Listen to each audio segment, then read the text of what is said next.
Hello, my beautiful people, and welcome to another episode of the Love Queendom. Today, I'm going to be going into part 2 of my twin flame journey. So I've already recorded part 0 and part 1. If you haven't listened to those yet, please go and listen to those before you listen to this episode. So in part 0 of this series, I basically just went over sort of generally what I believe twin flames are, why they're here, etc. My spiritual interpretation of what it is, which is basically just, a type of simultaneous incarnation where you put your soul essence into 2 different bodies in order to do spiritual work, okay? Like transformational healing type of spiritual work, okay? Karmic cleansing type of spiritual work. That is the purpose of having a twin flame, okay? And then in part 1, I sort of spoke about what my relationships were like, my romantic relationships were like before meeting my twin, and why I believe that, my twin is my twin in comparing my relationship with him to my relationship with all of the other men that I dated, both before I met him and even after I met him, okay? And the key distinction that I point out in part 1 of my twin flame journey is the fact that none of my other romantic relationships triggered the intense heart chakra, kundalini spiritual awakening, third eye opening type of spiritual awakening that I had when I met my twin, okay? So I believe that is like the number 1 key distinction that will separate your twin flame relationship from every other kind of relationship, right? And for all of these other partners, I also never felt like they were part of my soul destiny. Even if I felt like I could marry them, that was within the construct of the matrix of like why these people would be a good partner for me. It was based on kind of like the superficial characteristics that are the programs the matrix feeds your mind as to what you're supposed to look for in a partner, right? So it didn't really have to do anything with following my true soul calling and my true spiritual path. It was all like ego-based kind of stuff, right? So that's really important. So on today's episode, what I'm going to be talking about is what it was like when I met my twin, kind of the circumstances around meeting him, which were very synchronistic. And that is another, classic sign that you have met your twin flame, when the circumstances around meeting your twin are kind of very synchronistic and almost random. And then I'm going to talk about what it was like in what I'm calling our matrix dating and honeymoon phase. Okay. All of this stuff was before I had my spiritual awakening, okay, before the events that triggered my spiritual awakening. So I'm going to talk about that in episode 3. But yeah, before I get into the meat and potatoes, okay, of this episode, if you're new here, okay, this is a space of love and joy and peace and abundance and all the good things, okay? And here at the Love Queendom, we talk about spiritual ascension and how to create your own reality. Okay, so let's dive in. Oh yeah, also another thing I forgot to mention as well is that in the last episode, I gave you guys sort of like an update at the very beginning about, what was going on with me and my twin and how I was on my union timeline and, I was going to his house and all these things were going to happen, right? Just none of that stuff happened, okay?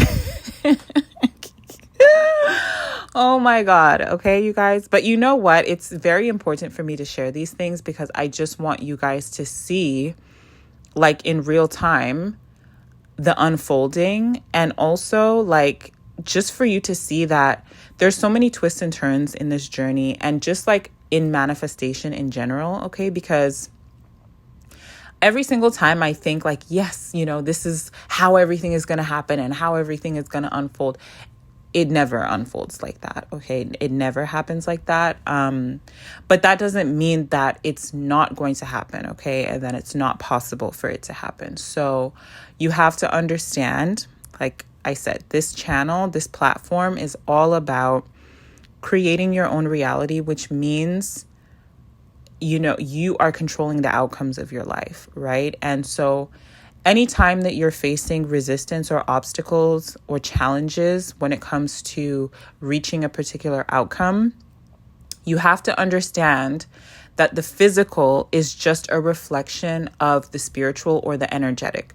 So that means that energetically something is still not fully aligned for the physical manifestation of whatever it is that you're trying to materialize. Okay, so I understand that when it comes to my twin flame journey. I know that a lot of people don't understand this. And so they get really frustrated, they get really stuck, whatever, blah, blah, blah. So even though the actions that I was intending to take in the last episode, which I recorded on September 4th, okay, today, by the way, is September 11th. So it's about a week later, maybe I want to say. Anyways, even though all of that stuff didn't really go as planned, like, it's fine. You know what I mean? I understand what's going on and what I'm doing, and I'll give you guys, more updates as we go along on this series. Okay, so that's just like a little mini update, I guess, for this episode. But we're going to go into more detail, like I said, about like present day, what's happening, and blah, blah, blah. And then I also said in another episode that I will do probably a separate series on certain things that I think are really important for you to do if you want to get to a better place on your twin flame journey, particularly around the healing stuff, right? Like if you are still really struggling with the longing for your twin and just struggling with missing them and the love and all of that, those kind of like very low feelings, that I 100% I'm going to talk about that. And I will also talk about some of the theoretical stuff because I haven't materialized it in the physical yet, in terms of what I'm doing to work on some of the background energetic blockages happening between my twin and I in terms of our union. Okay, so let's dive into this episode. And by the way, if I'm like stumbling around a little bit, it's just because I'm reading my notes and I'm trying not to forget the things that I want to say. Okay, so twin flame journey part 2. Okay, so basically the year in my life that I met my twin flame was the year that I turned 27. Okay, and that was sort of a pivotal year in my life because at that time, I was returning to Canada after spending a year abroad in South America. And so I was turning 27 that year, and I remember coming back to Canada and thinking to myself, I need to, get my life together. I need to get a good job. I need to get a place. I need to like find some guy to date and marry and settle down and have kids. And like, that was where my mind was at the time. I felt like, okay, like now, you're getting into your like late 20s. It's time for you to be serious and figure yourself out. Okay. So that was where my head was at. And so what happened was, I moved back to Canada and I landed in Toronto after coming back from South America. And I was staying at my brother's place at the time. And the plan was actually that we were both going to fly back to my hometown together. And I was going to stay there and like, find a job and make some money and then move back to Toronto and get my own place and whatever, right? But what ended up happening, to my brother's dismay, okay, was that once I got to Toronto, it was summertime, okay, in the 6th. I landed back in the city around June, I want to say, of that year. And so it was summertime, the weather was good, I had not been in Toronto for years, okay? Probably the last time I was there was like 2013, maybe I want to say. And I had lived there before previously. So I had some friends in the city. And so while I was there, I was like, let me just visit some of my friends. Let me go out a little bit and like enjoy myself, right? Before I have to like leave and go back to my hometown and get my life together. So after going out with my friends a couple times, maybe even it was even only like one night I went out with my friends and I was like, oh my God, no, I'm not leaving this city. this is where I'm meant to be. I'm staying right here. Oh my God. So I never ended up booking my flight to go back to my hometown with my brother. And I told him last minute, like, yeah, I'm not going with you. I'm actually going to stay here. I'm going to find a place. I'm going to get a job. And by the way, I'm going to need to crash at your place until I sort myself out. So yeah, sorry.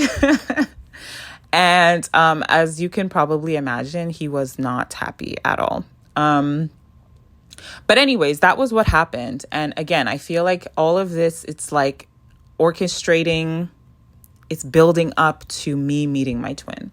So yeah, I got to the city, was sorting my life out. I actually recorded another episode about my condo manifestation. So if you want to listen to that, that is also another very interesting, like kind of synchronistic experience that I had as well. So definitely listen to that. And what else? Yeah, another thing too is that around that time, where I was at on my spiritual journey was, I wasn't a Christian anymore, okay? I had already moved into sort of what I call my agnostic phase, you know, so I still believed in God. I still prayed from time to time, but like, you know, I wasn't going to church. I wasn't really reading the Bible. Like, I just was kind of just doing my own thing, you know? So yeah, so that's kind of where I was at spiritually, where I was at in my life, where I was at in my mind, right? And so again, I had made the decision to stay in Toronto. I was like, I'm not leaving. This is where I'm staying. And it's very interesting because if I remember correctly, my twin actually also moved to Toronto that same year. He also moved to Toronto in 2017.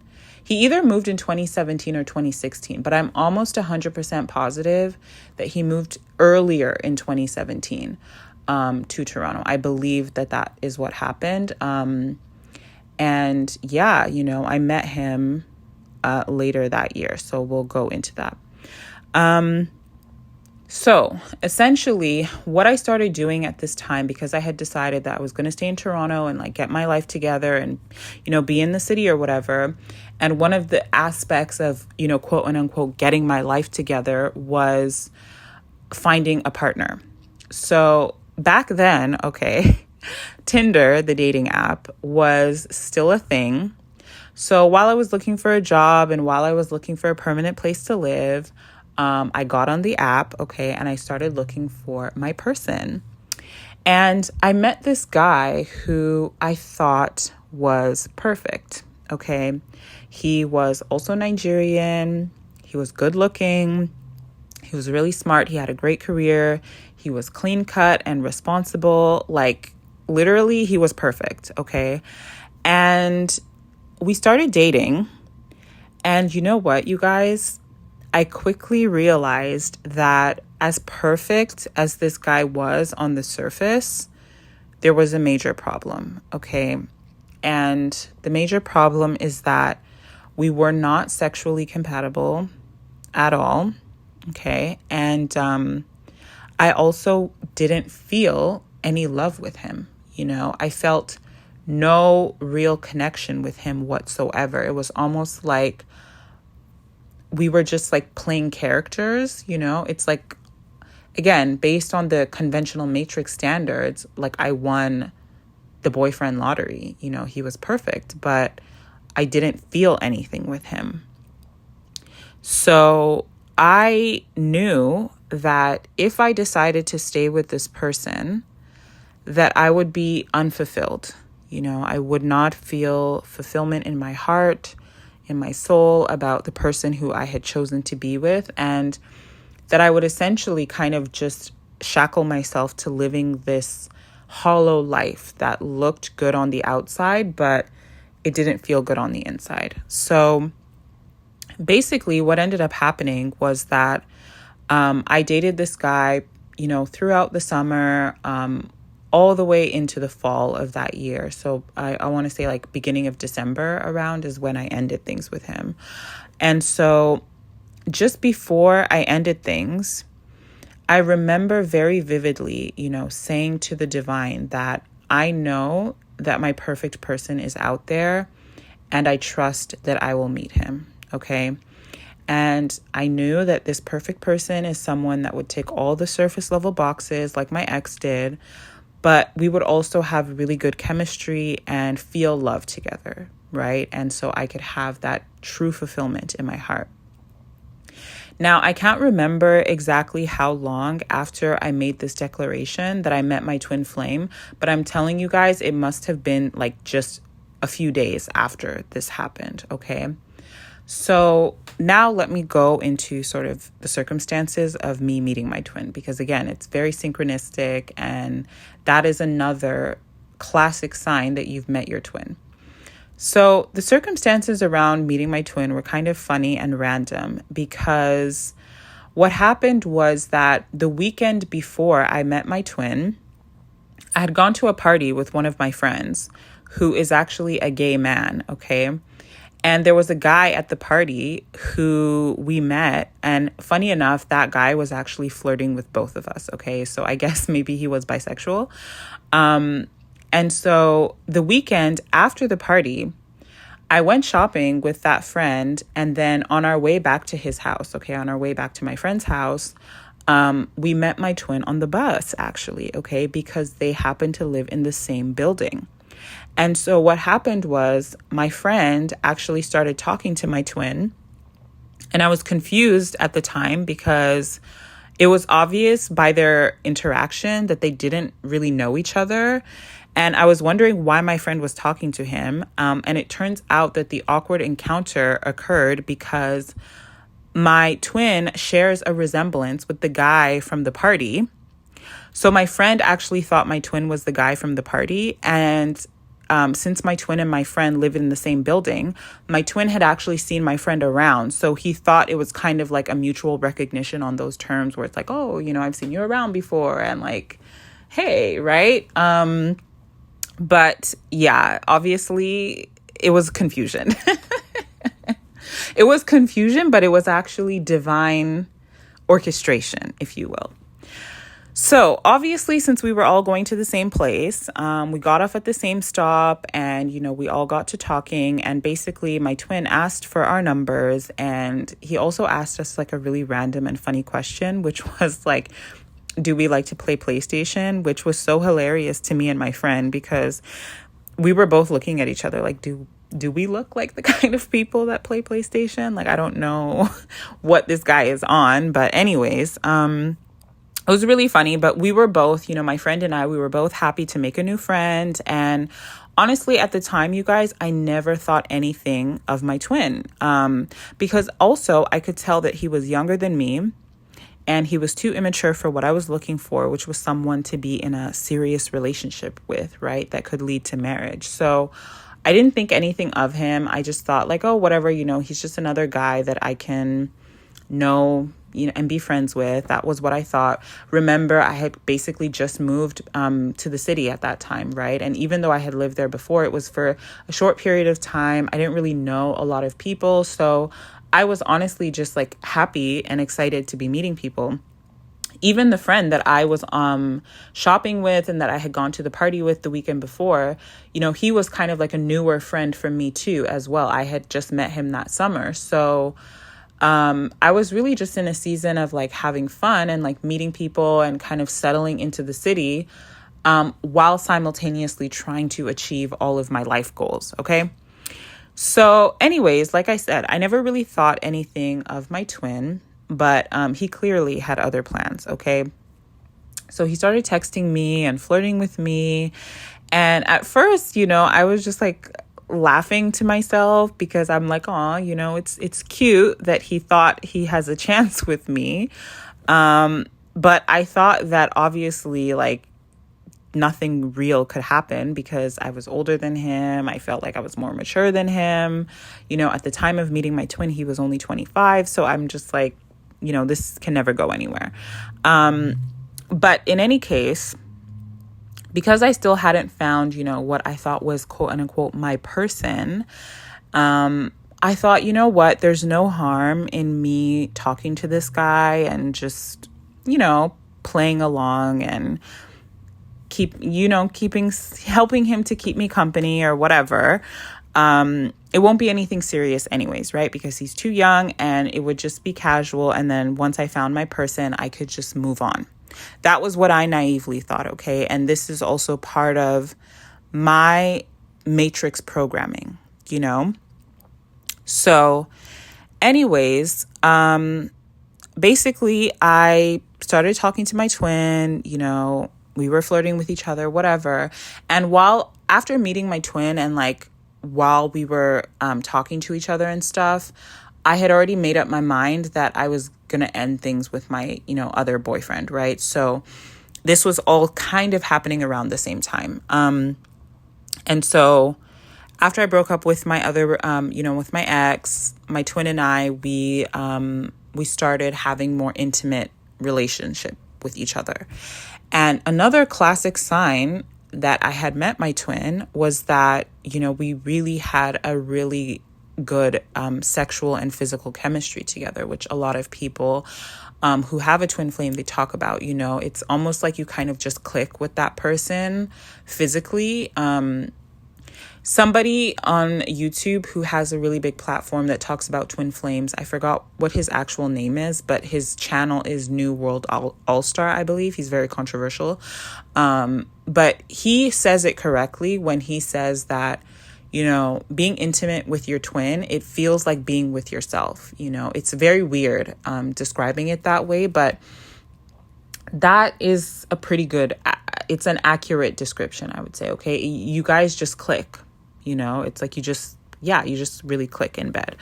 So it really just felt right being with him. And I even remember there was a day early on in our dating where we were lying in bed, we were just cuddling, we didn't even have anything sexual happening between us at this time, we were fully clothed. And I remember saying to him that, doesn't this just feel right? And he responded that, yeah, it does. So we both mutually had that feeling within us, okay? And even though we really enjoyed, our intimate time together and things were pretty harmonious in the relationship, generally speaking, I didn't think anything too special about it, because another thing is that he wasn't the first and only guy that I had ever enjoyed having sex with in my life, right? So for me, I kind of just thought, whatever, this is something that I can find with somebody else, my person, right?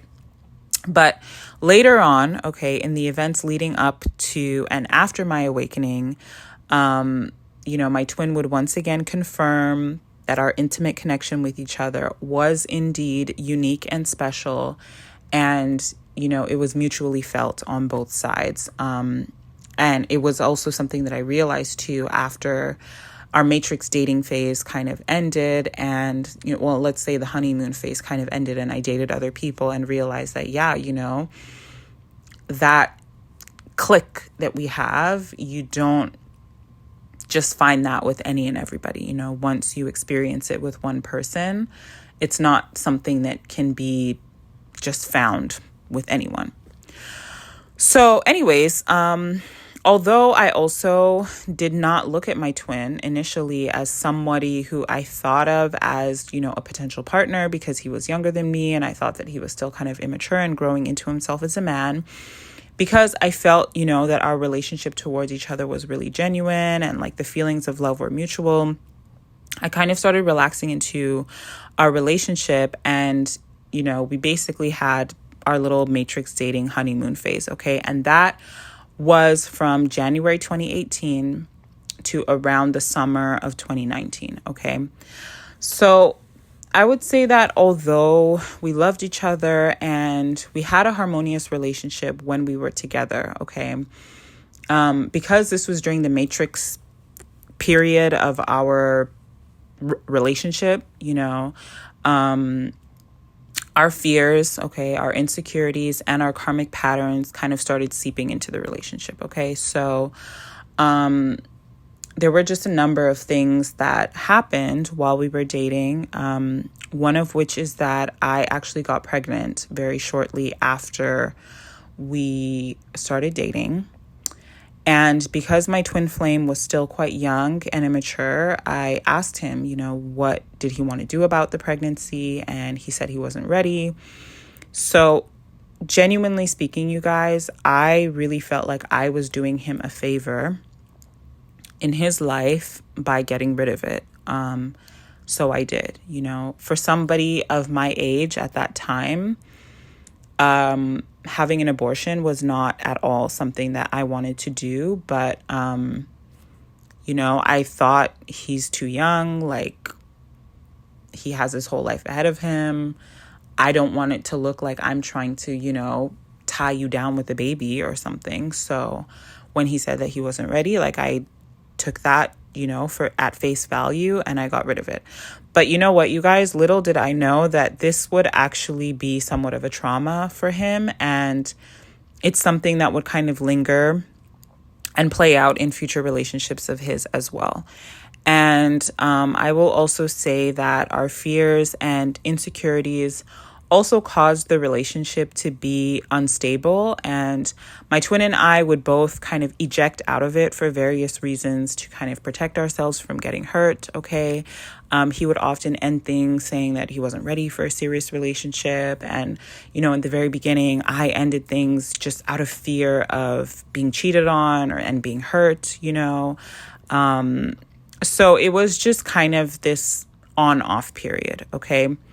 And eventually I decided that I think it's best that we just let things go completely. And we both agreed that maybe we could revisit things in the future when he felt more ready. And that was fine with me, okay? I didn't have any catastrophically sad feelings about the ending of our relationship, okay?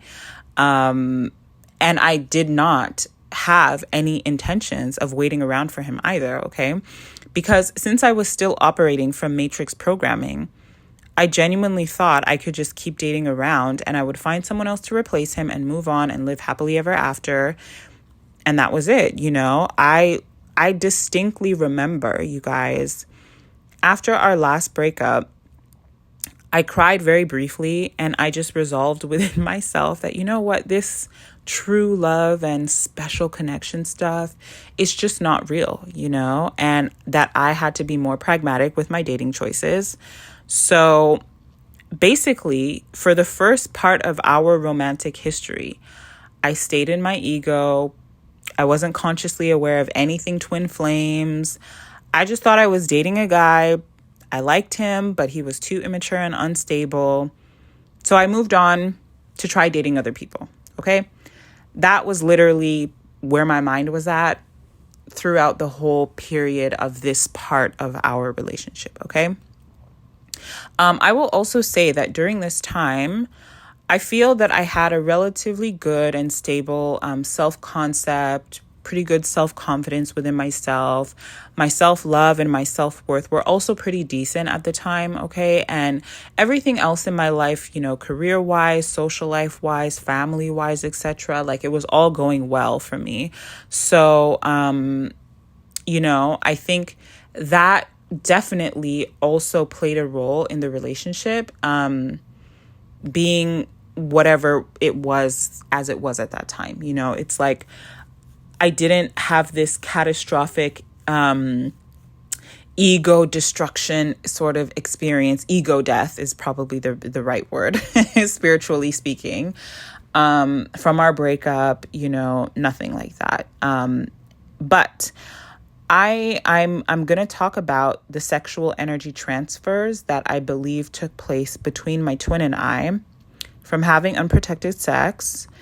And what I believe happened was that I started taking on some of his negative energy programs. And I believe that what actually happened was that I was in a better energy than him at the time. And so he started taking on some of my programs too. And this whole sexual energy transfer thing would actually play out, okay, it would play a large role, rather, in events that would unfold later on, that would sort of orchestrate and lead to my spiritual awakening. And now I believe that all of this was sort of orchestrated by design. Okay.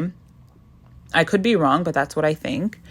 And, you guys are more than welcome to leave your opinions and tell me what you think in the comments.